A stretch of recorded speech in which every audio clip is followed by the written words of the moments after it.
حضور یہ چین سے ہی دوسرا سوال ملا ہے. وہ لکھتے ہیں کہ حضرت مسیح موعود علیہ الصلوۃ والسلام نے اپنی کتاب اسلامی اصول کی فلسفی میں سور کی حرمت کی وجہ بیان کرنے کے بعد فرمایا ہے کہ مردار کا کھانا بھی اسی لیے اس شریعت میں منع ہے کہ مردار بھی کھانے والے کو اپنے رنگ میں لاتا ہے. وہ جاننا چاہتے ہیں کہ اپنے رنگ میں لانے سے کیا مراد ہے؟ انفیکشنز، زہر،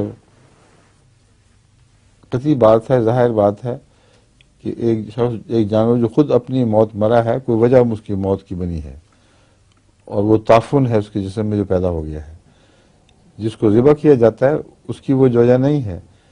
اس لیے اگر اس پر احتیاط نہیں کریں گے تو آہستہ آہستہ وہ پھر مردار کے حکم میں آئے گا، فوراً نہیں آتا.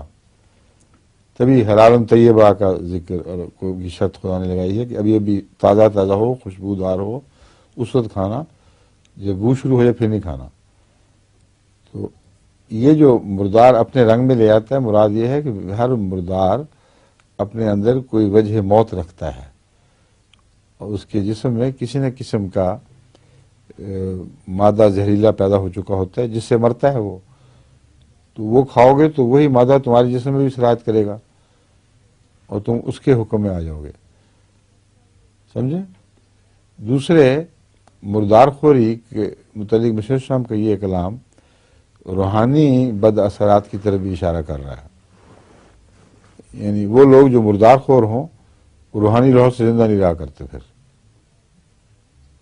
یہ عادت ہی ایسی گندی اور بے دینی کی عادت ہے کہ ایسا آدمی پھر روحانی زندگی حاصل نہیں کر سکتا. تو دونوں مضمون بیک وقت اس میں شامل ہیں.